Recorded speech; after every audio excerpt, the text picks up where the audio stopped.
What's up, Tudorinos? Welcome back to the Game Addicts Podcast, a show where we talk about the modern and retro video games that we play and collect. I am this podcast player one, Brando, and joining me here today is this podcast player two, Mike. Hello. Hello once again, everybody out there. Of course, we are live on Twitch and our Facebook page. Thank you for everybody tuning in today. And of course, if this is your first time and you don't know that we stream every single Wednesday when we do the show, the podcast is up every single Thursday. On podcast services all around the globe. Check your favorite one for the Game Addicts Podcast. And if you want to see our beautiful faces and you missed us, of course, there's the VOD on Twitch, as well as our YouTube channel where we have everything. Our gameplay stuff, audio, video podcasts, everything there at Game Addicts Podcast. Mike, how you doing today? Good. How are you doing? Buddy, I'm tired. 10-hour days will do that to you. Well, I mean, it's just a matter of fact that it was just like 50 hours complete last week. A very exhausting weekend emotionally. Because, I mean, physically, that's one thing. Work can be mentally and physically exhausting. And then you have such a, emotionally exhausting weekend with Avengers Endgame and then Game of Thrones on Sunday. Yeah. The whole, 82-minute glory that was Game of Thrones. Yes. We're still talking about the damn thing, and here we are. We're going on Thursday tomorrow. Yeah. And right now we're talking about how there are people who hate the episode. And be that as it may, if you want to hear me talk about that, check out Podcastrophe on I believe they're on Apple Podcasts, Spotify, Podbean, Stitcher, Google Podcasts. Check out there. They have a show called Game of King Chair, which I helped name that show. And I am going to be on that this week. I was on it last week as well. So we kind of did almost like a pool. Who's going to live and who's going to die? Well, I'm going to be on again, of course, to discuss the Battle for the Dawn. Everyone's calling it Battle of Winterfell. And I'm like, Battle for the Dawn, That's what it's called in the show, the Battle of Dawn. Well, either way, it was a long night indeed. And it still feels like it's been a long night. It's been a long week. But as far as gaming goes, I kind of had to scrounge for some stuff that was like eye-catching to talk about this week. I haven't been collecting any games. I've been playing. I really got a head start on Shadow of the Tomb Raider, like I said last week. And I've only played a little bit more. I haven't had a lot of time to play, of course, with all this overtime that we've been working. And right. I'm enjoying it. I'm liking the side stuff, too. It's like, hey, go over here to do your main thing, but you can get some side stuff to go do as well. It's kind of expanding just a little bit more. And, it takes that same formula that you've already experienced in the first two and kind of tries to expand it just a little bit more. And it's good. It's very good. I like it so far. And it unfortunately just got overshadowed. Yeah, well, what are you going to do when you release the same week as Spider-Man? It's just a bad time. It was a bad time. At least it wasn't exclusive this time. Right. Rise was exclusive for like a year, but dude, you just told me right before we got on the air, Epic Games acquired Psyonix. That was the developer of Rocket League. Yep. They own Rocket League now. They're bringing it sometime this year. So I looked up. Epic Games is acquiring Rocket League, and it says Epic Games. This is from our good friends at comicbook.com, owned by GameSpot. Epic Games has been stirring the pot of controversy lately, especially after they revealed their own Steam-like storefront. Of course, the Epic's Game Store. Hasn't been so much the fact that they have built their own store that has gamers upset, but all the exclusives that they're raking in, including Borderlands 3, At least that one was announced well in advance. Yeah. The whole Metro Exodus thing was like, this game releases in 2 weeks. By the way, if you pre-ordered it on Steam, it's not going to be on Steam. It's going to be on our thing. Right. That was kind of, I didn't like that. Even though I didn't care. I have no chips in that pot, but I felt like if you are already, like if I'm the publisher, like I understand why they did it, but if I'm the publisher of Metro Exodus and like we're this close, I want to like fulfill my customers. I don't want to pull the rug out underneath them and make them download another client if that's the case. But obviously they didn't care. But now they got Rocket League, and of course the other one they have is Division 2 is exclusive to Epic Game Store, and of course the PC version will come to Epic Game Store in late 2019. And in the meantime, it will continue to be available to purchase on Steam. Thereafter, it will continue to be supported on Steam for all existing purchasers. So if you've already bought the game on Steam, you're good. But after that, it'll be exclusive to the Epic Game Store on PC. All right. So that's good that you don't have to, go over if you already own the damn thing. So. Epic Games, man. I know that they're online. There are some that don't care, and there's some that this whole exclusive thing. It's funny because exclusivity, if I can speak, used to be just a console thing. It's like, well, Days Gone just came out. It's only PS4, right? Mm-hmm. If you want to play that game, you got to get PS4. So like who's like the Xbox, PlayStation, Nintendo, we have better exclusives, and the PC guys were just sitting back going whatever, man. But now there is, even though it's still on PC, it's all just about download clients because EA has Origin and you have Steam and now you have Epic Game Store. Of course, Ubisoft used to have Uplay.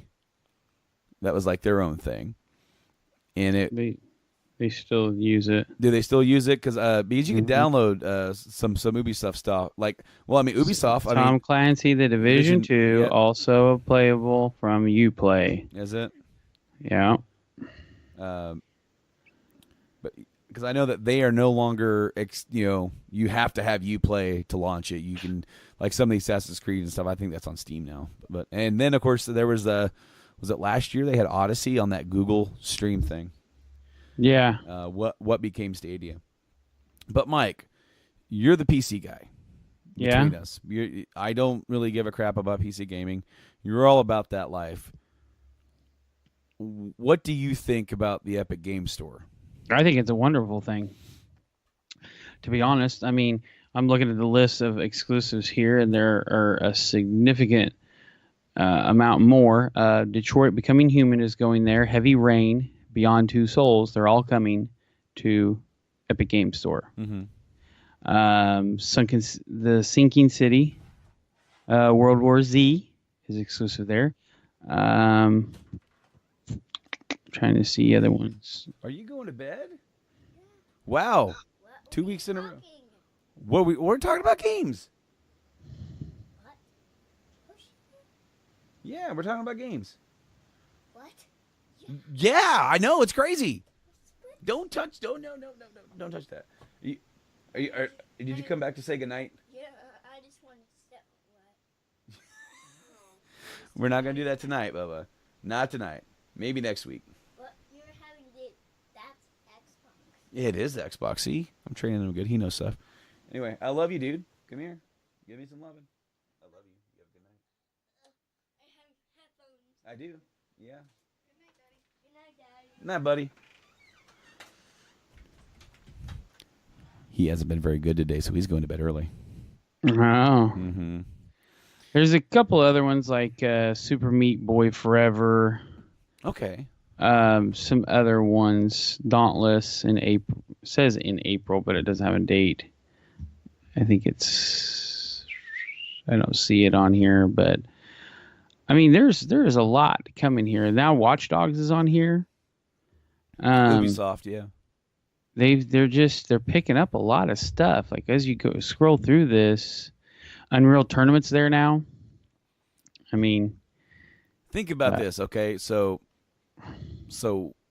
Epic Games just acquired another developer. Right. Epic Games in itself is a developer. Just like Valve owns Steam, and now you have a store client and developer in Epic Games purchasing other developers. They're going to become another big publisher. They're going to use their profit that they're getting from the Epic Game Store. They're inserting themselves into the market and using these exclusive, making you and other people utilize the Epic Game Store to launch said games. Therefore, you're within their storefront and you're tempted to just buy games there. Even though Steam already has a built-in audience, they have more features. Yes, I get that. Things like that will come to the Epic Game Store, and the whole process will, the whole, experience will get better over time. Now, again, I don't think there's anything wrong with it. Now, I did see a tweet. Epic Games CEO Tim Sweeney, which I did not. Man, I totally just closed the window, so I'm just going to paraphrase it. He said that they would be willing to back off from the exclusivity thing if Steam were willing to match their like what they give the publishers. Match that 12% profit share, right? Yeah. Because currently Steam does not, unless you, I'm not even go sure. to 10 million sales. Something like that. And that is a crap load. Yeah. Because, just like I said, Shadow of the Tomb Raider, it's a great game. I like it. It's awesome. It's not going to sell 10 million.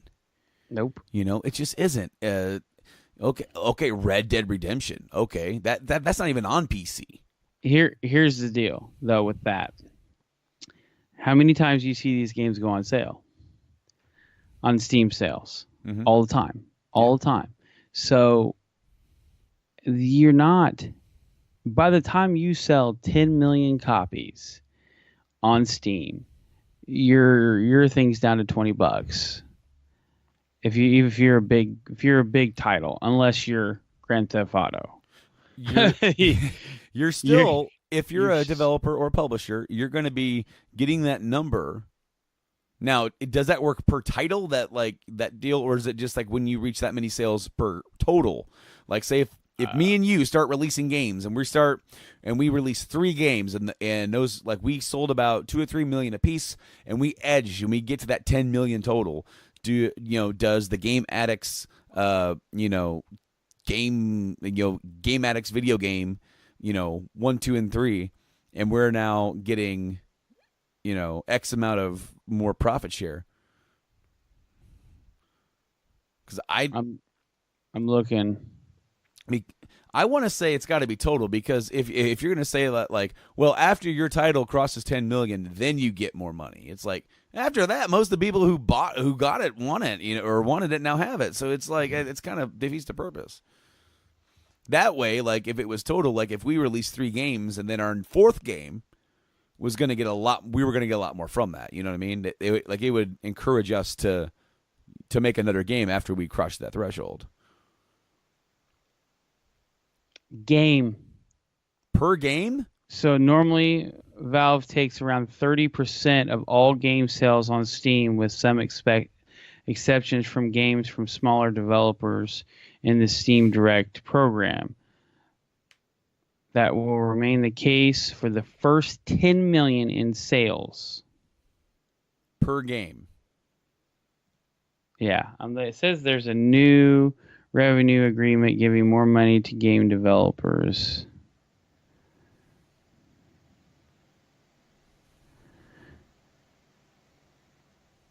Yeah, the first 10 million in sales a game publisher makes. For all sales between 10 million and 50 million, the split goes to 25%. And after every sale after the initial $50 million, by the way, dollars. So this isn't copies, this is dollars. This is dollars. Steam will take just a 20% cut. So still not even as good as Epic. And Epic's starting out that way. Epic is starting out. When you release your game there, you get, or they're only taking 12. Yeah.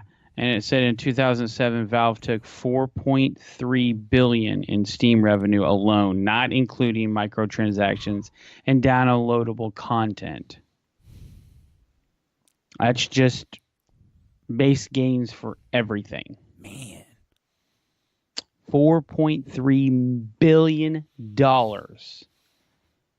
And you're telling me you can't lower that down. Wow. That's unbelievable. Yeah. Amount of money. Like, unfathomable that you make that much per year. And all you've done is really made a really good hub. Now, I'm never going to argue that they have a really good hub, great community. That's what they have that everybody really likes is the community, the way that the Steam app flows is really nice. But at this point, I don't know. I mean, I think Epic Games is going to really hurt them, and we'll see that profit sharing significantly reduce, like 20% until the 10 million sales. I have no doubt. And then most people are going to, most people will put it on Steam just because most gamers on the PC realm prefer Steam because you can have Reddit things inside of Steam. So in discussions and everything, and that's what people really thrive on because of the integration. Yeah, I mean it's all there, readily accessible. So I don't know. I like Epic Games. I think it's wonderful because it's going to increase the amount of games we are going to receive because the companies are going to receive more money per title. That means that us as a consumer will see them put more titles out and they will increase the size of their studios. Therefore, we win in the long run.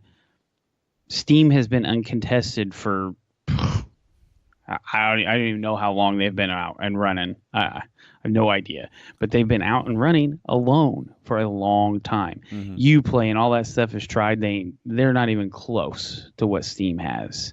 So well, that's also just the publisher exclusive, right? Yeah, to their games. All the EA stuff, all the Ubisoft stuff. You're not going to get any, third party stuff onto that.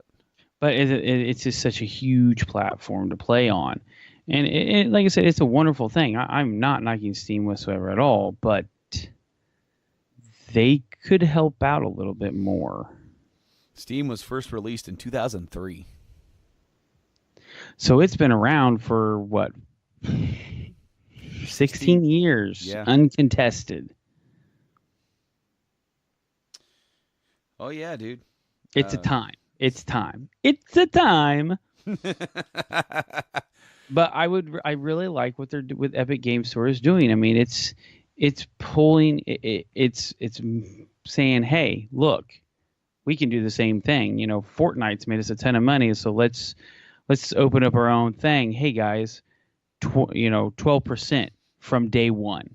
It never changes. It's 12%. Mm-hmm. That's what you get the day of release until forever, essentially, because the game will be on there and forever unless they take it down. I don't think they'll start taking games down.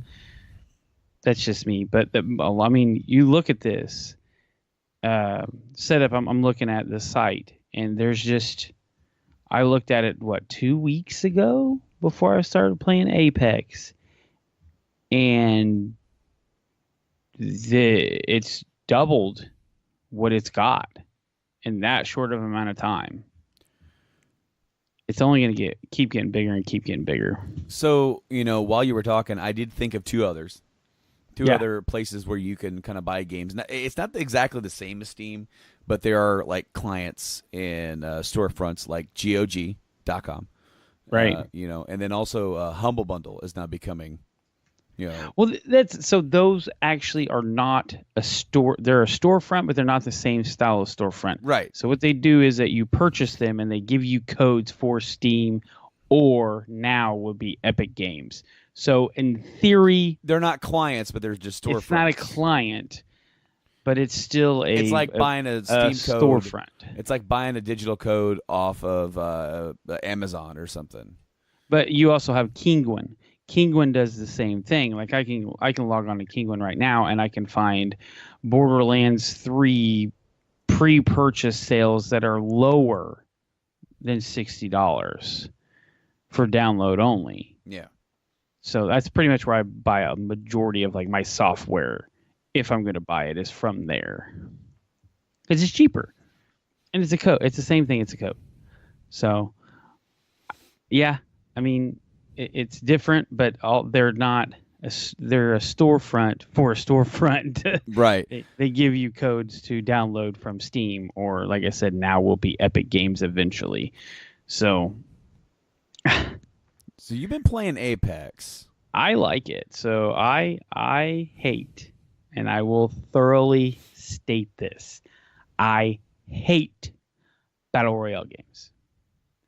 But Apex. But is just a thing that says I'm pulling forget. a Tyler. I'm pulling a Tyler. I know okay? you are, but okay. So just out of context, on Facebook, I've become across a lot of crazy Dr. Phil videos, and it's been my entertainment randomly for the last couple of weeks. And he said, "But" is basically saying, forget everything else I just said. But carry on. Actually, I still hate the battle royale style of it. I don't like dropping in and being surrounded, and you're. I don't like that. I like to have a clear objective. It makes it strategically. It makes it easier for me. But the gameplay of that is phenomenal. The movement, the how smooth everything flows together is just amazing. I love it. I can't stop playing it. I still hate that the battle, like the other day I did really good, and then I'm like, cool, I'm going to walk over here. And within 3 seconds, I was 100% surrounded by like 3 different people. I'm like, cool. Or 3 different teams. Hey, Padfoot. See, now your kid comes in to say hi. Yeah, he does. But it's a great, it's such great gameplay. Mm-hmm. I would love to see this gameplay in like another shooter, like maybe a Star Wars shooter. We are doing a Jedi story. Why don't we do a Star Wars story with an outlaw? Well, that style of play. No, well, I mean, it definitely could be possible. It definitely could be possible. Could you think of a Han Solo game that plays so smooth, like you could slide and jump and do, you had all of his little super, like, little powers that he has in his weapon and blast. I mean, everything. You got everything, but it just plays so smooth, and then you just jump in a Falcon and fly around as well. That sounds phenomenal to me. So, on PC, how are you playing Apex? Because you told me you had issues with the mouse. I have issues with the mouse because I cannot find a setting, and I'm probably just stupid because I haven't looked so thoroughly at it. I have a very, very, very, very sensitive mouse, and I play at max settings most of the time on the games that I play. Well, I didn't know that it multiplied the amount your mouse moves. So when you zoom in, it's times 3 of your actual speed that you've allowed your mouse to move left to right. That's a lot when you have it maxed out. Mm-hmm. And I had trouble. So I went to a controller and maxed the settings out. And also, the thing that I say that I'm stupid about is you right click, it zooms in and it will not zoom out. You have to click it again. I don't personally like that. I like to hold it down and shoot. That's how I play Star Citizen. So that's what I want. I haven't found a setting that will allow me to do that specifically. I can change which one does it. So I can make like A, but I don't want to make my zoom. So I use a controller. I do fairly well. So I know, like, if I ever did something big and went to a tournament or something, they would all make fun of me because I use a controller, because we all know that a mouse is more precise. Mm-hmm. But I don't have any problems dominating the field right now. So I love it. It's fun. What I should do is put it on the PS4 here and play it that way and just stream it on this. But I'm enjoying it on the PC. So maybe one day. Yeah, right on, man. Right on. Definitely. Maybe I can get Tuck Tyler into playing with me. I think he plays on Xbox. Of course he does. So I don't know if there's any sort of no crossplay whatsoever with that. Huh? Not currently. They're working on it. Well, but I think it will only be. They don't want to crossplay PC with consoles because of the mouse. It is known throughout all first-person shooters that the mouse is the superior device when it comes to shooting games. So they don't want to put somebody with they call them a Twitch player, mm-hmm. with a controller, because you're not going to keep up with somebody that is a Twitch player. Basically, they literally they move. We're talking 3 or 4 millimeters, and it's spinning them almost 360 degrees around. There's some crazy people, crazy people. But when they do crossplay, and you said then they will. It'll definitely be Xbox. Should be Xbox and PlayStation. Well, PlayStation, it's a very strict rules, and it's on a per title basis, because there's a new NBA 2K Playgrounds 2. It's kind of like a big head NBA Jam type game. Yeah, that is now crossplay via through PC, Xbox One, and the Switch. No PlayStation yet. So I'm gonna look up what the cross stream or cross stream cross platform date. All right, you can go ahead. I'll interject. Oh, well, I have nothing else to add about the Epic Games. There's something else before we get into the other news. Quick thing about Anthem. Now, we've talked about the whole BioWare thing together. Yes. About their kind of flop of a live stream. That they didn't want to answer any questions. It just kind of sat there and played a game, or played the Stronghold that had already been released. So people had already played it, and it was kind of pointless. And anyway, this article here is from segmentnext.com. I never even heard of this website, but I was trying to find a website that talked about this, because I'd heard about it.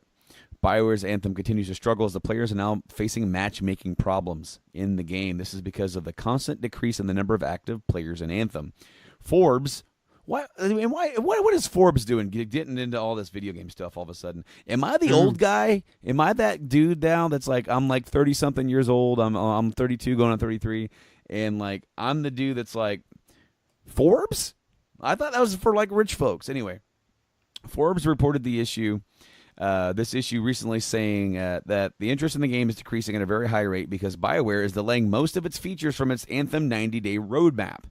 Because of this, active players of Anthem are now finding it hard to find players in the game, since the game comes with independent matchmaking for almost every activity in the game. Anthem is now struggling to match players with a full team for various activities and difficulties. In addition to that, the problem arises the most when you are doing activities or missions on higher difficulty. That's my problem. This results in players starting a mission without a full team, and the worst thing is that there's not any players added once the mission begins, leaving you stuck aside all on your own. That is something you won't want to happen, as some missions on higher difficulty are impossible to be done alone by a single player. Note what was said all those months and over a year. This game is, you guys can play it by yourself entirely. Bullshit. Fucking bullshit. Once you get, so like I am at the Grandmaster 2 level.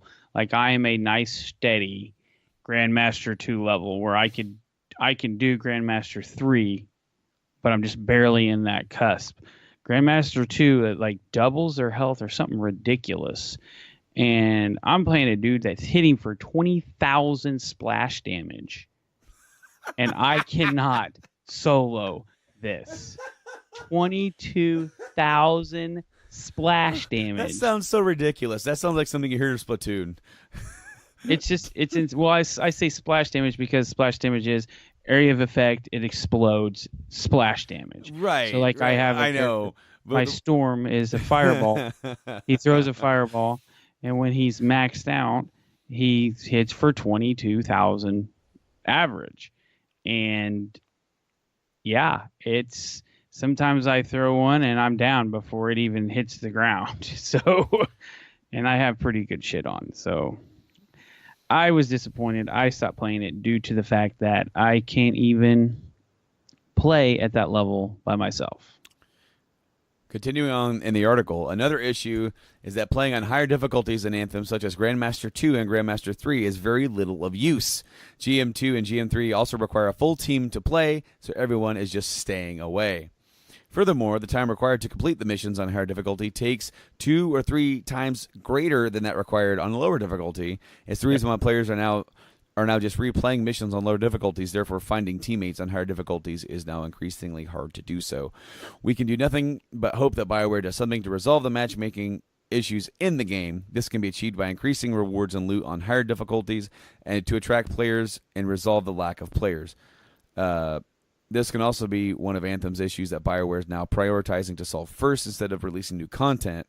Looking at the current situation of the game, there will be soon no players left to test out the features of the game despite the announcement of the PC test server. Anthem is not dead, but apparently there's nothing that Electronic Arts and BioWare can do to revive the game. So, one of the biggest problems is loot. As they were told on their live stream, fix loot. We shouldn't be running the same mission and I get nothing. On Grandmaster 3, I should be getting really high loot tables for really rare shit, and I'm getting blues. I've literally sank 100+ hours into this game because I enjoy the combat. It's fun. It's the best Iron Man game ever. Yeah, right. It's so much fun to fly around and it's all seamless. It's really fun, but it's sad there's parts where you're flying and there's nothing. There's nothing on the ground. There's nothing around you. The environment's pretty, but there's just voids. Story blows. It blows. I can't butter it up. It blows. The fact that I spent 100 hours to get stuff that I should have got within the first 5 minutes, absolutely freaking ridiculous. Why are you? Oh yeah, do this table. It makes it sound like you're gonna get something cool. Here's story we should have gave you when you first walked into the world. That kind of reminds me. That kind of reminds me of of me being like the way you say that, and this is like the third or fourth time that you've said it. Maybe not on the air, but at least to me, it reminds me of every time that I would say watch the movie first for Final Fantasy 15 because of how bad I got that within the first 30 seconds of the movie, you find out who and what the Empire is. Meanwhile, when you start the game, you're just like, oh, the Empire attacked and killed your dad. Who are the Empire? It's just poorly set up. Like I said, fun game, but you make it hard. You're making it hard for reasons I understand. You want people to play. You want people to continuously grind out. It's a grindy game. That's what they are. That's fine. It's just like Destiny. It's a grindy game. But you are not giving hardly any rewards for those that are grinding. I don't understand it. You got to help us out here.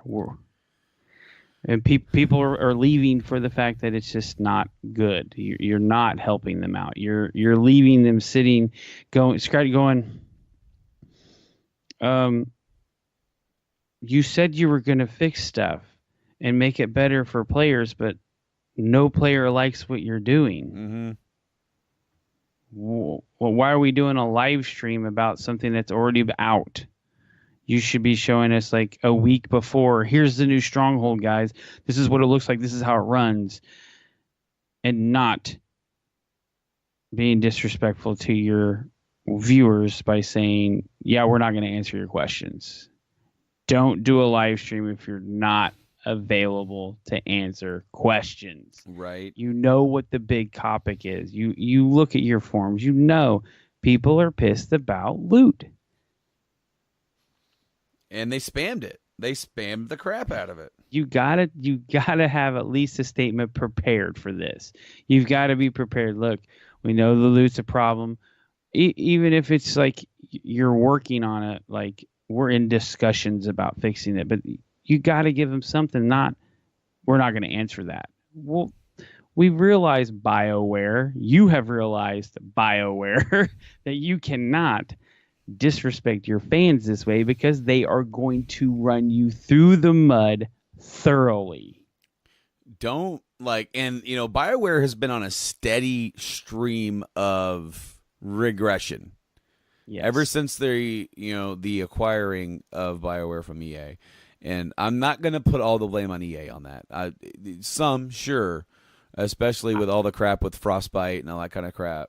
I feel like I can because a lot of people have left because of EA's acquisition. Sure. So when that happens, they're like, I don't want to be a part of this. They're already applying pressure in places, and people are like, nope, I don't want to deal with this. I can go somewhere else and have less crap in my own timetable and not a shortened timetable as EA is known to do. When EA acquired BioWare, 2 games were in development. They were making 2 games. Mass Effect 2, Dragon Age Origins. Dragon Age Origins came out in November. Mass Effect 2 came out in the end of January. Those were the last games, and it shows because those games are amazing. The next 2 games that came out after that, Dragon Age 2, Mass Effect 3. Yeah. Mass Effect 3 was a lot of that storyline wise was already done. Because it was a trilogy. But it definitely shows that they were under the gun to get it done. And so it's okay, a lot of people hate Mass Effect 3 because of the ending. I thought the gameplay was great. I think the ending works, and it's better with the extended cut. They went to motions to fix the problem without rewriting the ending, and I'm like, all right, fine. As a game, I love it. It's great. I love the trilogy. It's fine. After that, we had one little rising thing, Inquisition, right? Dragon Age Inquisition. It kind of came back up. It's like, hey guys, we're a thing again. It's like, wow, this is glimpses of the old BioWare. Nothing since then. It's been barren. Mass Effect Andromeda, that doesn't even count because it's not even BioWare, right? I didn't turn my light on. Dude, it's fine. You look fine. Don't worry about it. I'm already in motion. God damn it, now you're going to change everything. Ah! There. See? All is fine. I'm looking, I'm going, why am I so yellow? It was fine. And now you're too white. Well, fine, I'll turn it off. There you go. It's fine. Don't worry about it.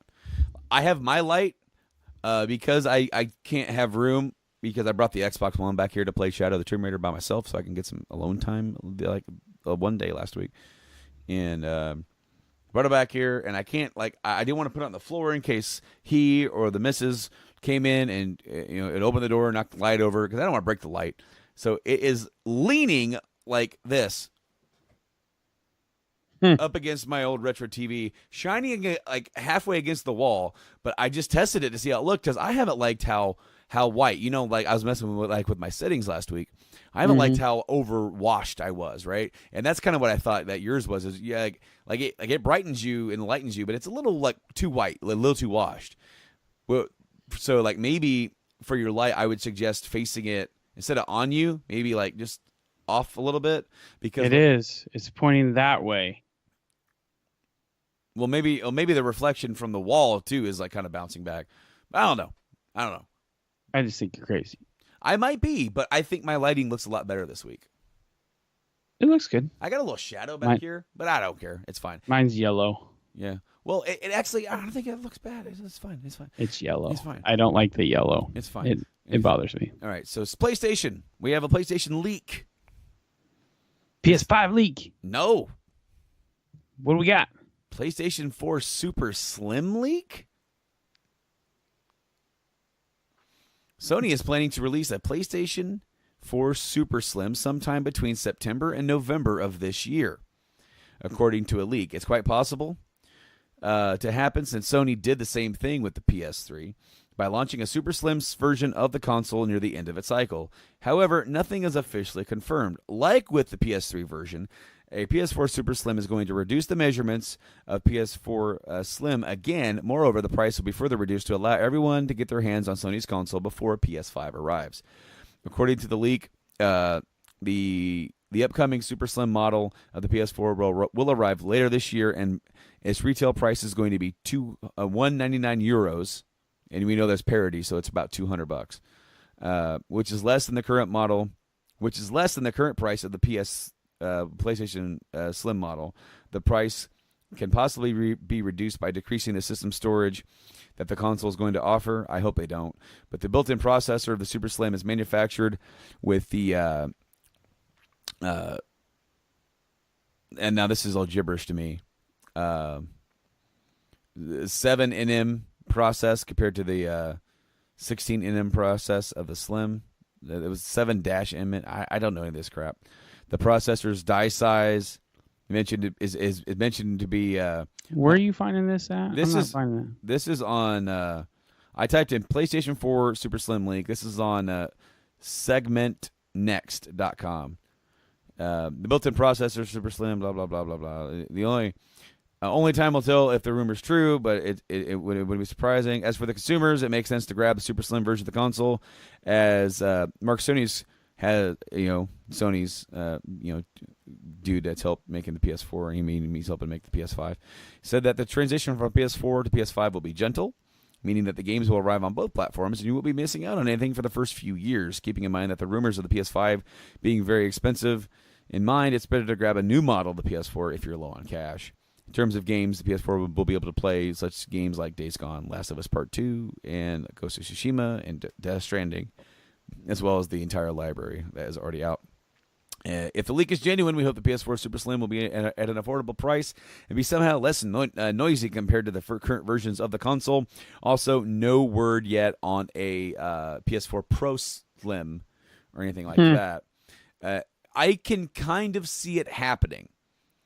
I can kind of see them doing it. Why? And that's because the PS4 is approaching 100 million consoles sold. This console, and any time that you have a console that is this breathable, of course they're looking at PS5 to kind of take that over, but they're also looking at that transition period that, well, probably for the first 5 years, there's still going to be people who have not even yet got all the way in and may not be able to afford some of the higher things at the PS5. That does worry me just a tad because it reminds me of the PS2 to PS3 era. Right. And of course the PS2 just kept rocking for years.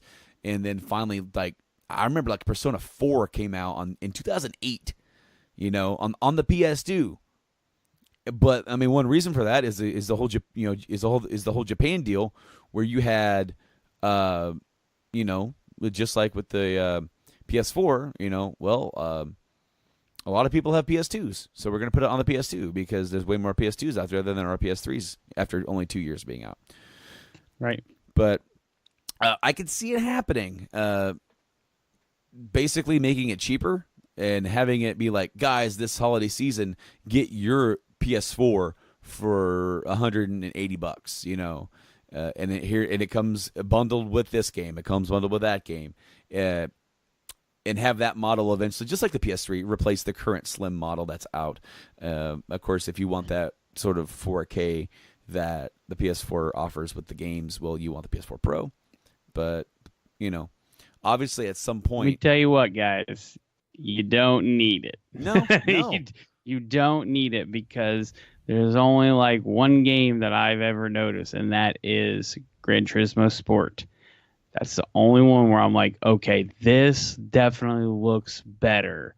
It may run a little bit faster and smoother, but to be honest, I wish I never would have got one. Now, I'm actually happy I did go for that because I've actually noticed a difference between playing back here on my TV and playing in on my living room. Now, I have my normal PS4 back here, right?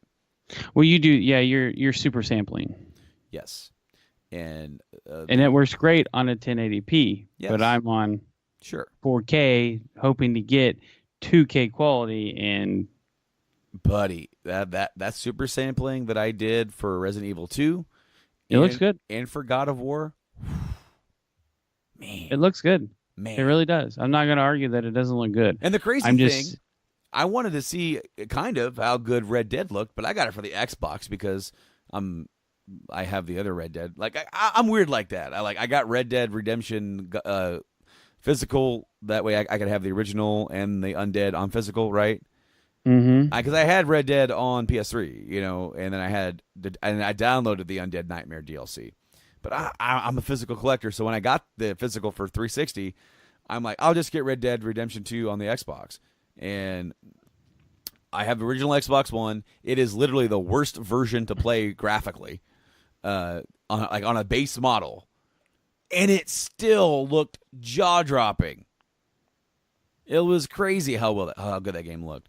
But as far as a PS4 Slim goes, I could definitely see it happening. I could see them at some point coming out, probably later after E3. Is like, hey guys, here's a PS5 announcement or whatever, because we know that there's going to be something coming out from their camp if they want to, kind of like how they did the PS4 Pro, like their own little event thing or whatever.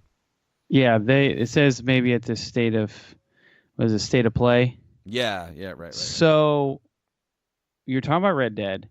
We were talking about graphics. So I was like, Grand Theft Auto 5 is on PC. When is Red Dead Redemption 2 coming to PC? It's the article I'm reading says that they hope to hear about it in 2019, sometime this year. But they do plan on doing it. Imagine this game. I'm not a Red Dead fan, but imagine this game with the mod support that GTA 5 has on PC. Absolutely. It'll be insane to see what you'll see. Oh, I know. And it'll be awesome. And I might pick it up and I might play it then. It's worth it. It's worth it. Because then I can play first person with. I'm big on. I spent all this money on this thing. I'm going to use it, dude. I know you're not a Western guy, and that's what holds you back from it. But that game was an experience. Like, it was different. It was I refuse to play it until I play Red Dead Redemption all the way through story. Yeah, I will have to play it in that order because I cannot do that. I cannot start in something and not get all the little things. I can't do that. I've got to know what every little thing means. Right. Well, and you'll definitely appreciate it more. And because then I almost would not recommend going from Red Dead 2 to Red Dead 1. That's exactly why. Because there is a difference in control. I played a little bit of Red Dead 1 when I was testing out PlayStation Now, and it was like, whoa, this feels way different than I remember. And then when Red Dead 2 came out, it's like the controls are so tight, and they've really, and of course, when they made GTA 5, everything felt pretty decent. Like the driving felt good, the gunplay felt good. It was all dialed in. And then of course with Red Dead 2, gunplay is like the biggest part of the game, other than riding horses. So yeah, it had to feel good, and for the most part, it does. It is a Rockstar game in that big open world, so it's not perfect. And by perfect sake, but Grand Theft Auto has made adjustments to make it better. Sure. And Red Dead's even better. And then, of course, I did play the first-person mode just to try it out, and it works. It's not like you're playing Call of Duty or anything like that, but it does work. It feels weird to me, but, I mean... I don't think that I played that when we played. I might have popped in, and I was like, whatever. Yeah, well, yeah, you didn't spend a lot of time with that, but... my thing was trying to get used to playing the game because I never played it before, and a lot of the buttons had multiple They do functions, and they do, and I was confused. It does. If you start from the beginning and they ease you in, you know, like when you play Red Dead 1, it's almost like I don't want you to play them back to back because you're going to get so used to how Red Dead 1 works, and then it's going to feel a certain way to you, and that's going to be right. And then you go to Red Dead 2 and you're like, no, that's not how you do this. And it actually is now because they've actually improved it enough that it is better. That it is better. Speaking of PlayStation, Days Gone came out last week. Yes. And debuted at number 1 in the UK charts, beating out Mortal Kombat 11. That surprises me. Mortal Kombat 11 has got a lot of good hype in it. Yeah, and Days Gone kind of has some like in the middle reviews. Iffy. Like they're not. I haven't seen. Now here's the thing. Okay, I think we live in a very bad time for reviews, not only with video games but with movies and television. That if it doesn't score an 8 to 10, it's bad. Yeah. You know, I have seen average scores for Days Gone about 7. I've seen it 6.5. You know, and next to the review it says okay or good, right? Right. And then when you get up to the 8s, 9s, 10s, it's amazing, great, you know, astonishing, epic, you know. So, and I feel like that's the right terminology for that. You know, good is like a 7 to 8, 6. I would say 7 to 8.5 is good, and then anything from 8.5 to a 9 to 9.3 is amazing, and then anything past that is whatever your favorite word is for that, because it's just like The Last of Us. That's a phenomenal game. Yeah. Not even close to ever being on my radar. And then I played it and I'm like, wow, this is a phenomenal story, phenomenal game. Everything about it was perfectly dialed in, especially for a new IP. Yeah. And it sucks for this grading system because it's like people be like, if it's a 6.5 or a 7, you're like, don't buy this game. Why? You know, why say that? You know, why automatically put it as a negative if it doesn't quite hit it out of the park? You know, a base hit or a double sometimes is a good enough, you know, I can understand maybe waiting not at $60 or even going out and getting the collector's edition, you know, but like, you know, I really don't like that because anytime that people see it, oh, it's a 6.5 or a 7. I'm not going to buy it then. That's not why I'm not buying it. I'm not buying it is because I have to make smart choices with my money right now. I am not buying it because I'm waiting for a certain game to come out that still doesn't give me a release date. You know, we all have things on the horizon. You know, I have a new kid coming, and yes. I am not looking at any games. I would love to pick up some games this year. I want to pick up Outer Worlds. I don't know if I will be able to. You know, a Cyberpunk might come out this year. That's kind of up my alley in terms of theme, not in gameplay. It's first person. I'm gonna be like, this is out of my element, but I like the theme. I like the visuals. I want to see what this world is. You know, it does look like a freaking cool world, doesn't it? Yes. And so it's like Back to the Future 2 mixed with a bunch of Blade Runner. It looks Blade Runner, yeah. You know, and it's like it's completely different. Nothing looks like that. And that's why, you know, that's why I also loved getting into Red Dead last year is because there are no westerns in the gaming. And so it's like, well, let's get away from all this military space shit and let's go back. Hey, I like that. I love space shit too. I love it. But it's cool to go to something else, you know? And like, while, you know, futuristic, sure, but it's that dystopia feel where it's like the future, but shitty. You know, and I like the look and feel. I'm more open to first person stuff now, so I'm looking at like really want to get into it. If it comes out this year, I might be fucked because I don't know if I'm gonna be able to get it. Because you know how expensive one kid is, I'm gonna have two, and I gotta feed the other one. I gotta feed both of them. So I don't know as far as games goes. I'm really glad to see that Days Gone is selling well.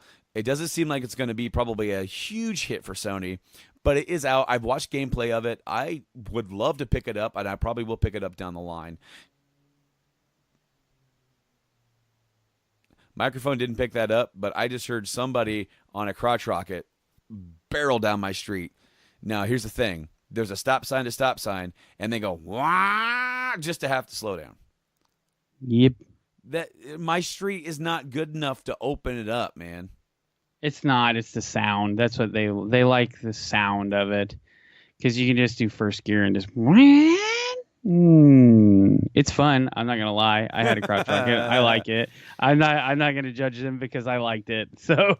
Well, I judge them because my kid's in bed right now, and yes, it's only 7:30, but also we're trying to watch Game of Thrones, and it's like.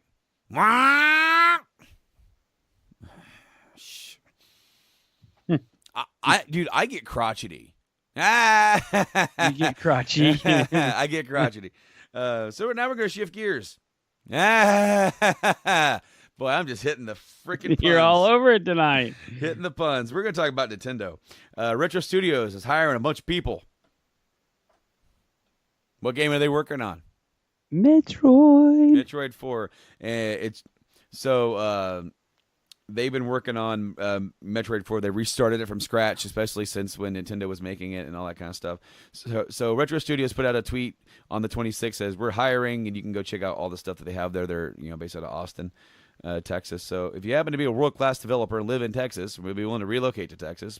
Better hop on those ASAP because you don't get it every day to just work on Metroid Prime 4. Michael put one in just to see what it's like right now. You'll go there. Wow, this is awesome. I'm gonna quit. Sorry, it's not. I would just go there so they could be like, okay, sir.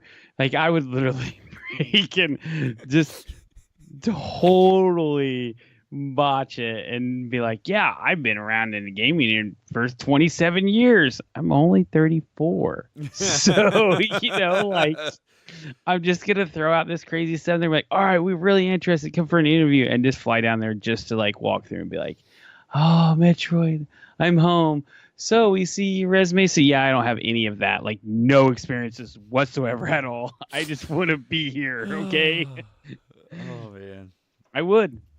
That's like the Metroid version of Fanboys or something. I would totally do that. I don't live close enough. Like we're talking 22 hours or something ridiculous, and I am not paying $800 plane ticket just to go there to probably get forcefully removed from the building and told never to come back. And then it would be sad if they said we're banning you from buying all Metroid products. I'd probably cry. I would cry. You probably would. I would. You would. Anyways. Yeah, so that means that they're probably gearing up on production, trying to get this game done. Something that you told me bothers me. Go ahead and state one of the biggest positions available. Well, let me get on here. I'm actually just going to look it up, all right? You know which one position I'm talking about. Yeah. I typed in Retro Studios jobs. So here is maybe because and here's the thing. Because I may have told you like the wrong thing this morning. I mean, great, it's just this morning, dude. You expect me to be awake? They are hiring for 63 positions. Okay. And so we have like level 1 tools. We have lead external environment artist, level 1 gameplay engineer, physics engineer, lead graphics engineer, lead cinematics artist, level 3 IT engineer, art director.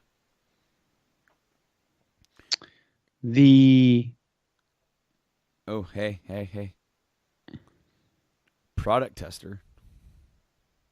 Yeah, but I don't want to play the same 27 steps 6 billion times. So, as a product tester, develop and execute test plans to confirm developer requirements and discover defects in pre-release software. Create detailed reports of defects for development staff on a daily basis. Test and verify resolved defects to ensure quality control. Maintaining and updating development hardware for staff. Identify and execute testing and minimal guidance. Work closely with retro production and development staff to debug issues. Assist in testing in-house tools used in development. ensures defects are properly tracked. This job requires outlines primary duties and requirements, and is not intended to identify all tasks that may be performed. Individuals occupying the position may be required to perform other duties, and the company may modify job duties from time to time, either in practice or in writing. Summary: 4 years of quality assurance experience required. Experience working on and shipping AAA titles required. How many people are you gonna get from that? Now, this is just for the product tester. Hey, you know what? I hear EA's firing a bunch of people, picking them up because they're always firing. Oh my gosh! Well, I mean, yeah, they just laid off Blizzard just laid off 300 people. But those were tech associates for like what was that? Player help stuff. Well, they pretty much was like excellent knowledge of the video game industry, working knowledge of video game development process, thorough knowledge of Nintendo and competitor products, Jesus, ability to efficiently and effectively identify software problems, PC skills such as Excel, Word, Jira, Confluence, video capture software, etc., understanding of technical libraries used in video game development. Excellent organizational and interpersonal skills required. Previous experience with file management, bug tracking, product testing required. This is a contract position. So that means, see, when you read through all that stuff, that's an unbelievable amount of requirements just to be a tester, a bug tester, okay? Mm-hmm. But keywords in there. We can change your daily tasks at will. Mm-hmm. Any given time, we can say, okay, you're now going to be developing this. Now we need you to work on this. I hope you know what you're doing with this because we need you. It's like, no. That's too much. That's like being the Retro Studios ARO. Yeah, literally. Like it is for literally. They also have lead character artists that they're hiring, lead cinematic artist, level IT engineer, physics engineer, lead cinematics art. Like some of that kind of bothers me because, like outer environment guy. I don't remember what this position was, but outer environment specialist, design specialist. That bothers me because Prime 1, 2, and 3 have a kind of a similar style, and I was hoping, like a lot of fans are hoping that 4 kind of sticks to that style and doesn't go crazy, but. So Bethesda Game Studios is also hiring in the area, and they're looking. We're looking for people to unfuck us. Like, if you have special skills to help unfuck us, we're more than happy to take you. What would that position be called? The unfuckery. Oh, they're looking for an experienced producer to join our team. Producers work with all parts of the team to facilitate communication, solve problems, and remove anything getting in the way of other disciplines being able to work. Good. Yeah, you just basically what we're saying is you're going to be the guy that's taking the fall for 76. That's what we want you to be. You are that guy. oh man. Responsibilities for this, and I'm sorry if this is really boring to you guys. This is really, really funny to me. Communicate with senior management and collaborate with discipline directors to solve problems and mitigate risk.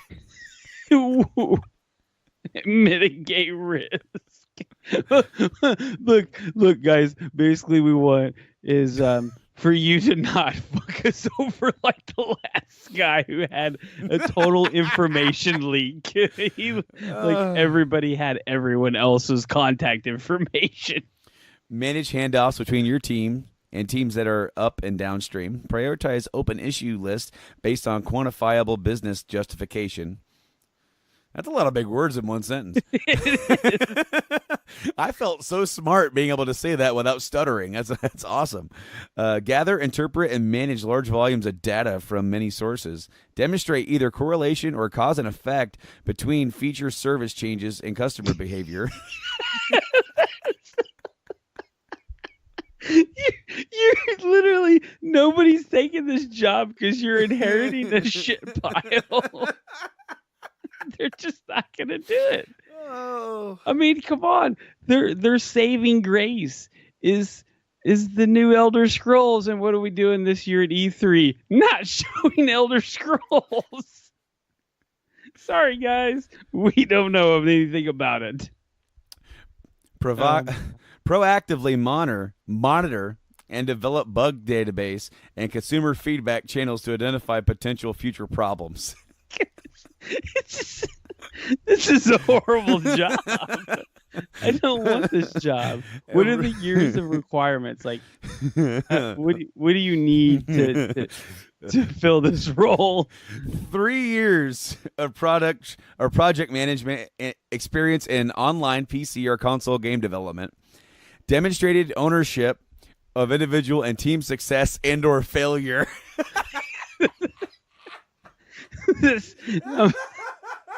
Nope, nobody's getting this. Nobody's gonna put in for this. I'm so sorry. Bethesda, you need to repost this job under another name. You have to be willing to accept your failure. And the failures of everyone else around you.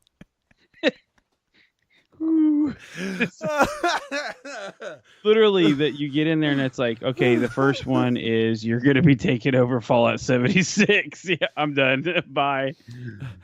You also need outstanding oral and written communication skills, excellent organizational skills, detail-oriented, and the ability to multitask under pressure.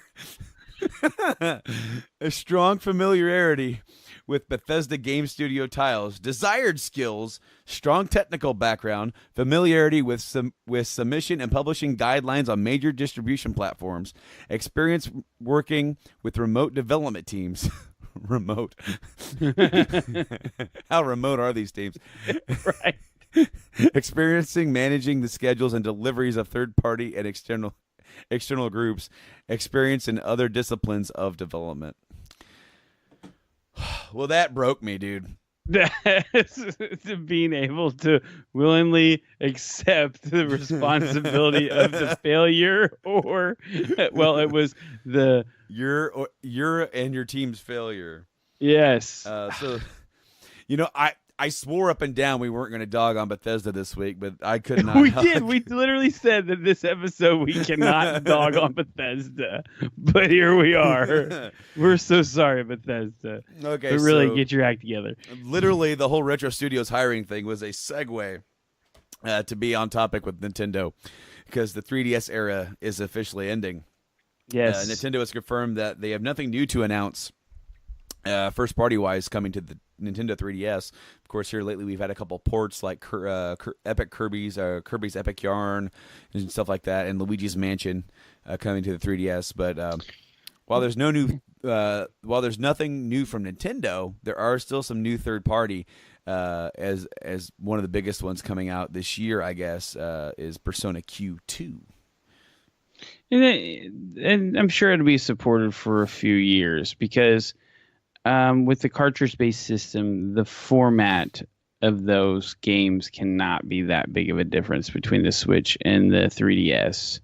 So it's just old though because it came out in 2011, and at this point, though, I mean, your Switch is selling well enough that you can kind of integrate that. I mean, you're looking at having the first potentially the ability to sit at home and play Pokemon on your home television or take it to go is a big deal. A lot of people are saying that Nintendo's supported the 3DS a lot longer than what they thought it would. I Yes. mean, we are nearing the ninth year. How well did they do? Do you have the stats up? I just smacked my microphone. I'll get it. I have it right here. Oh, you already have the total sales figures? Yeah, the 3DS total of 3DS that includes original 3DS, 3DS family. It sold roughly 75 million units combined. See, that's phenomenal for a handheld. I mean, you cannot ever. That's why they've supported it for so long, because it's done so well. So you don't want to not support something that's done that well. It's Absolutely. just like PS4 coming out with the Super Slim. Do they need to? No. But they are at the 100 million mark. They could potentially put this new console out and reach those other people that can't get up there for the PS4 Slims, which it's not really that big of a jump, but those that don't have it or those that want another one in another room can now pick that up for a cheaper price. So it's a great idea. Well, like those that won't be able to afford a PS5 for a while, but also, those that, like you said, either need a replacement system and that kind of stuff, but it's also going to be cheaper to produce, so they can pocket more of that money, and they know that the PS4 is such a big hit that it's going to keep rolling out units, even if the numbers slow down. Say if they reach 100 million before that point, if they sell another 10 million consoles and pocket more of that money, that's more money coming into them. Here's the thing for me: if that PS4 fried right now, the PS4 Pro I would not buy another one. I would buy the cheapest one that I could. There you go. Because I know that, yes, it's nice to have the extra processing, but I'm maxed out already on my memory. That's normal with any of those systems. I mean, the games are starting to get up into the 100 gigs error, and really you get a game and it's like, okay, cool, this is a 40 gig game. Guess what? Day 1 patch, 8 gigs. Day 28 patch, because people are finding problems. 12 gigs. Like, your games really are 60, 70, 80 gigs already. You just don't see the whole load coming at you. So I would not spend the money on another PS4 Pro. I would just go buy a Super Slim if they're available, or the regular Slim model, because it's 1 terabyte. Right. Yeah, I mean, and the PS5 is so close to being around the corner, I wouldn't want to drop another $400 to turn around next year and drop another $500. Like, I'm not going to do that. I would probably buy a used PS4 first. Yeah, well, especially if there's something that you wanted to play before you can actually get the 5, so it's going to be reverse compatible, Right. And that's the thing, is like, I already have another PS4 downstairs that we use basically as a media hub. Yeah. So I have no reason to spend that extra money. Right. Yeah, I mean, it's a big event because with them starting to pretty much lay the 3DS to rest, and it's a good run. It has a massive library of great games that are still too expensive, but yeah, you're right. I'm keeping it real, man. I mean, Nintendo stuff just don't go down.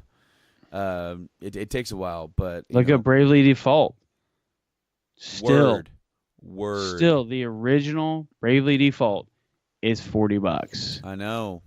And how old is it? I would have to get up and go look. A couple years. It's a good couple years old. I think Bravely Default 2 was cheaper for a little bit. I honestly think that it was. Do you remember when Majora's Mask came out and Ocarina of Time shot up to like $90 or something like that? Yeah, for the used price. It's all because of GameStop. I know. They're dying here soon. Speaking of dying, the internet is dying right now due to the release of the Sonic the Hedgehog movie trailer. Now, you and me watched this at work. And I don't think it's that bad. You know what's fun? You and me are the only ones that aren't hating on this. So I definitely agree with this art style of Sonic. It should be changed. Should be more like How he looks like in the games. like he doesn't have to be fluffy. Okay, he's a freaking hedgehog. So It's supposed to be sharp and slick. somebody on Twitter is like being like, totally like. well, he's freaking out over Sonic's teeth. Oh yeah, I saw that. He has human teeth, and it does look weird when you notice it. Yeah, I saw the IGN had a thing on it, like putting Sonic's teeth on other characters. It has like all this. It doesn't matter to me on stupid details like that. I liked that Jim Carrey was Dr. Robotnik because all he was quips. Like, that's all he was a quip. Just boom, boom, boom, boom, boom, boom, boom. Wait, who's in charge? Who are you? Nobody freaking cares. Like, I love that, but I don't know. I would have to watch. I'm gonna watch it regardless because it's Sonic. Sure.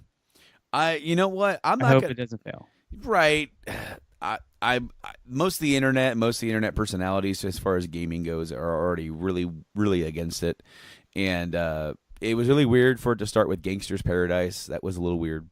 That was it. That was the whole thing, wasn't it? Yeah. It was all Gangsta's Paradise. But it was just, it does. I'm withholding judgment. I don't have any strong feelings one way or the other. I'm not gonna go out and rage. I love Sonic, but I'm not gonna get all upset about it. I'll reserve judgment until I see it. I'm not gonna go to the theater and see it. No. So therefore, it's probably going to fail because I guarantee you there's a lot of people who would think that, like even the people who aren't hating on it. But it's meh to me. Yes. I named our stream, and I'm not sure if that's going to be the name of the episode, but I named the stream title Sonic the Hedgehog. Meh. Yeah, meh. I mean, I didn't hate it, but I didn't love it either. And I mean, I like some of the whole Paramount thing. Instead of the stars, it was the rings. I'm like, that's cool.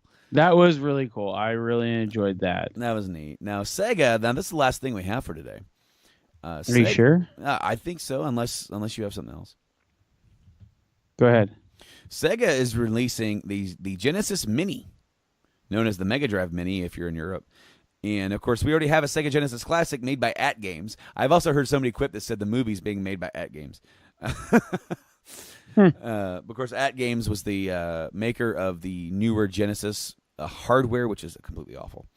But this one's being made by the actual staff themselves and will cost about $80. But it will feature 40 games. And the first games that were released revealed were, of course, Sonic the Hedgehog, Echo the Dolphin, Castlevania Bloodlines, Space Harrier 2, Shining Force, Dr. Robotnik's Mean Bean Machine, Toe Jam and Earl, Comic Zone, Altered Beast, and Gunstar Heroes. And just recently, and when I mean by recently, as in like probably not that long ago, but probably a little bit longer, because I've kind of forgot to talk about this. The 10 more games have been announced, such as Sonic the Hedgehog 2, go figure, Earthworm Jim, Castle of Illusion, starring Mickey Mouse, and World of Illusion, starring Mickey Mouse and Donald Duck. And, of course, there's going to be more games to come. So it's going to release on September 19th this year. And it unlike the At Games version, it's not going to play cartridges, which is fine. It's fine. As long as these games, this was basically the one that should have been out before. But, of course, At Games messed it up because that's what At Games do. All right, so there is one more thing because what's the date today? The 1st of the month. So what do we have today? Oh, we have new games. We have the Xbox and PlayStation Plus games. So PlayStation Plus, I have it up.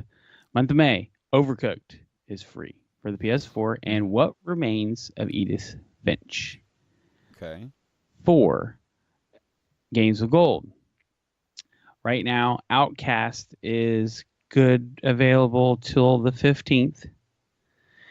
But Marooners and for the Xbox One, and Earth Defense Force, Okay.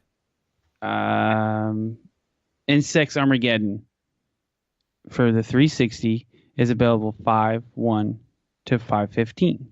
Now available 5/16 till the 31st is Comic Jumper.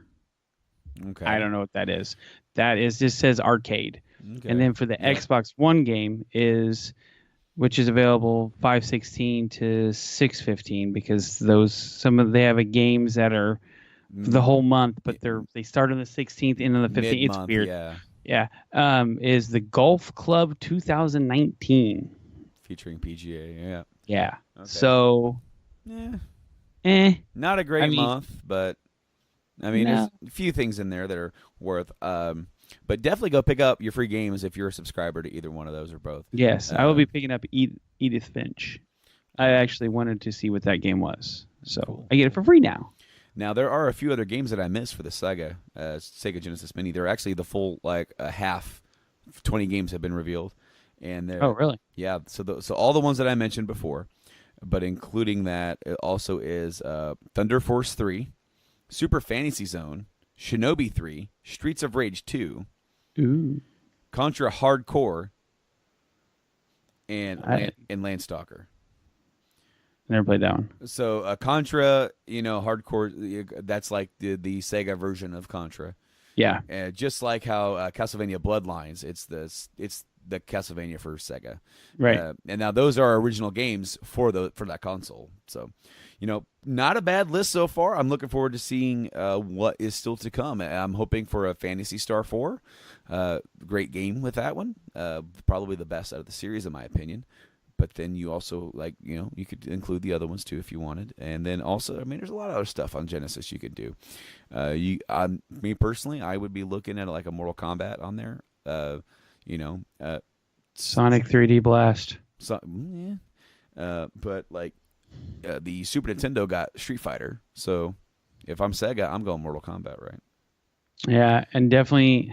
See, there's so many Sonic games that were good then. Like you got Sonic Spinball. Mm-hmm. Yeah. There's no reason why that can't be on there. You own it. Right. Yeah. Like I think that I get you don't want to oversaturate your system, but I think that you could do a larger library, but include more of basically do Sonic all the way through to 3D Blast because that was Sonic 1 through 3D Blast. Mm-hmm. That includes Spinball, Mean Machine, which you already have Mean Machine, but all of that on there. And then obviously Echo the Dolphin, Echo 2. Those are your big ones that everybody knows that is a Sega game in that era. Well, some of the big games for me personally, Castle of Illusion's a great game. Right. Great game. A Comic Zone, really yes, unique, that was one I was going to mention. Really unique beat 'em up. It's completely different. Altered Beast is old. I don't care for that as much. Altered Beast, it's okay. I like it. Yeah, it's fine. But Golden Axe. Golden Axe. That's what I was going to say. More than Altered Beast, I like Golden Axe better. Why is that should be on there? I bet it will. I bet it will be. It has to be. It's one of the big classics of that system. I bet it will be. But that's all I got, man. That's all I got for this week here on the show. Yeah, that's about it. It's a little bit of it's that time of year where the news kind of lulls down a little bit because we're approaching E3. Everybody tight lips. Yeah, kind of like and then there might be some leaks. There might be some leaks, or there might be some. One thing we forgot to mention today that was big. Borderlands 3. Oh, yeah, of course, yeah. A lot of information on Borderlands 3. Get out there. We have not had a chance to check that out yet. No. I know that I have not had a chance because it's a 2.5-hour stream. I don't have time. We just got home at 4:30. Yeah. Started the stream at 6-ish. So we didn't have the ability to really look at it. I know. I digest it. Yeah, no. I saw some screenshots. That's about it. So. I saw a lot of screenshots. New hunters, new abilities. The new Sanctuary 3 is your spaceship to bounce back and forth with planets. Obviously, if you are following this at all, this time your vaults are going to be on different planets. So you will get to travel. It'll be cool. But it really looks neat. It has that Borderlands unique style to it. And from what I've read, it is the essence of Borderlands, but new. So it's everything that it needed to be Borderlands. You know, your art style, the way that the crazy stuff that happens in there, the buggy, you get a mobile vehicle. They've added a little bit to it, it looks like, and it keeps the core essence of Borderlands, but it makes it fresh and new from what everybody is saying that's watched the stream that I've seen about it. So I hope that it's good. I mean, Borderlands 2 is fun. It's a blast to play. But that's all I really had to add. Well, I mean, we'll definitely look and see if there's anything to really talk about next week's for next week's show. And as I was saying, there's always leaks leading up to E3. There's like little, even early announcements. They want to just, a lot of times they'll just do a trailer like they did for Fallout 4 when they said, "Here's the announced trailer," and then like at E3 they just dive a lot deeper into it. So who knows? We have E3 coming up. It's probably within the next month and a half or so. It'll be exciting to see what comes of that because there's no PlayStation this year, and Xbox is promising to hit strong. Yeah, I mean, I think PlayStation has already been waiting to hit strong this year, regardless of that. They've picked up a lot of new studios. They've done a lot of new stuff. So I think that they were already going to have a phenomenal show. It just makes it better for them that Sony's like, yeah, we're pulling out. Oh, you said PlayStation instead of Xbox. Oh, my bad. Freudian slip. Xbox has acquired all these new studios, and they have already set themselves up for a phenomenal show this year because they're going to show you what those, 7 studios now? 7 I don't know how many studios they picked up. There's a lot, yeah. But they're going to show that they've got. I think they're going to do new hardware. I mean, we're getting close to new hardware. We're getting leaks and people saying, "Well, my system is better than yours," and PlayStation 5 leaks their stuff, so somebody goes, "Yeah, ours is more powerful." It's down to that time where we're going to get a new console, but I'm really excited to see what Xbox is bringing. It sounds like they are doing what we said they were going to do and focusing more on play everywhere. So like more stuff is becoming available on PC, stuff like that. So it's going to be interesting to see what they have, but it helps them that Sony is like, yeah, we're out. Oh, absolutely. It does, like, just by default. Yeah. by default, by Sony not even showing up, it automatically puts a bigger light on Xbox. But now, do you think that people will be saying, doing the, well, who won this year? When now you really don't have that because, I mean, there'll be something about it, but it won't be as like, who had the better, like Sony and Xbox going at it again. That's not there. No. And Nintendo's never really cared about being in the race. They're just like, yeah, we're Nintendo. We do whatever we want. No, it's going to have a different feel this year for sure because typically those two do like to go kind of head to head with theirs. And I mean, as far as like, not every year do they really seem like they're out to get each other, but just for the PS4 and Xbox One year when they got revealed, and Xbox One got crickets and PS4 got cheers. There was that year, but I mean, and then it's always interesting. But then this year it's going to be like, what's Bethesda even doing? EA, what are you guys messing up this year? Yeah. Ubisoft, what do you guys got cooking? Ubisoft's kind of they've come out of their little funk here, and they're starting to rise up a little bit. They've got a couple of new games out that look interesting. They've got obviously Odyssey did great, mm-hmm. And they're doing another one. The rumor is that they're guess what? They're doing another Assassin's Creed. What? But, no way, you're lying to me. I know, but the rumor is that this one could be Viking themed. That would be cool. Different, right? Well, and apparently, the last two, Origins and Odyssey, have both been Assassin's Creed games at the core, just kind of different in general. Like they're still Assassin's Creed, but they're a different gameplay a little bit with the different Yeah, I mean, with the Egypt and then with the Greek, it's just a different concept with that. And then, of course, adding in more RPG elements, making it essentially Assassin's Creed meets Witcher. Right. You know, it's like part of me wants to grab it and get it, and the other part of me is like, do I want to sit there for this whole time for this? I don't know. It's not that I'm against it. I'm really happy for it because I've loved the series.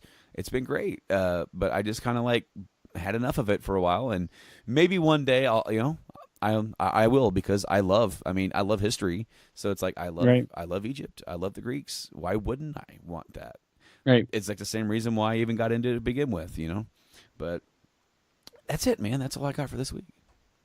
Thank you guys. That's all I got. Yeah, thank you guys so much for joining us this week for this episode of the Game Addicts podcast, as we just chilled out and had a big laugh once again at Bethesda's expense. Definitely the highlight of the show for me. Bethesda, I would love to stop laughing and complaining at your expense. Please, please tell me you were lying and show me. 2 years ago, we never would have thought this was possible. No, not at all. Like, I want to see some Elder Scrolls and I want to see some Starfield, which you've already stated are not going to be here this year. So it's like, what are you going to show me? What do you got to show me? Check out Elder Scrolls Blades on your phone. Right, which you can right now play. Mm-hmm. Yeah, I don't know, but thank you guys so much for checking out this episode. If you did, thank you for joining us. We are live each and every single Wednesday on our Twitch at twitch.tv/GameAddictsPlay, and on our Facebook page as well at Game Addicts Play. And we're Game Addicts Play on all of our social media as well, on Twitter and Instagram. And if you want to check us out on the podcast form, on the audio version, we're pretty much everywhere that you can be: Apple Podcasts, Spotify, Stitcher, TuneIn, Google, Podbean, and check out GameAddictsPodcast.com. That is the Podbean site right there with links there as well. Of course, our YouTube channel, everything goes live, audio and video goes up there, as well as our gameplay stuff that we do when we do it, and hopefully we'll do some more soon. Mike included. He's talking about streaming some Apex, so maybe that will happen sooner than later. Maybe Mike's been talking about streaming a lot. Dude, he gets hard. in there and he's got stuff set up. He literally has everything set up, and he's like, yeah, I don't want to do this today, and then he just starts playing. With work here lately, it's been so hard. I made everything ready for me to start my Resident Evil retrospective, and I'm just like, I want to get home and sleep. My thing is like with Apex, like, what do I do? There's not a whole lot to chit chat about. It's you just play. I'm just gonna sit and play, and you're gonna sit me play. We'll play, have fun, commentate, and, I don't have to commentate other than "fuck you, you son of a bitch! I fuck your mother." Well, that's what you say when you play. I'm just saying. I really laugh. Just usually just go, damn it, and move on. Like, I'm not an entertaining gamer to watch. I always feel weird, dude, when I'm sitting there like this, and I'm just like, yep, mouth open, looking at like, yeah. Plus, I don't want people to see like when I'm really focusing in, and then somebody hits me from behind. Jump. Yeah, I jump a lot because it's that thing. There's people everywhere, so you're so like. What we need to do is get you on stream doing the VR. No. I told you this idea once, where we need to do a stream where it's called like Watch Mike Puke. Where nobody wants to watch me puke. Oh man. And if you do, you're no friend of mine. Anyway, thank you for joining me this week, Mike. It's been great. A really good way to wind down the day. And also a quick reminder that I'm going to be on Game of King Chair over on Podcastrophe. Search Podcastrophe feed. Search their feed on the same stuff that we're on almost, except for a few, Apple Podcasts and all that kind of stuff. Until next time, Mike. I've been Brando. And I have been Mike, which you just stated. Well, I said it to you, and I was just like doing the closing. Yeah, I've been Brando, and I have been Mike. We'll see you guys next week. Game on, have fun, play games. I'm gonna go to bed. Yeah, me too.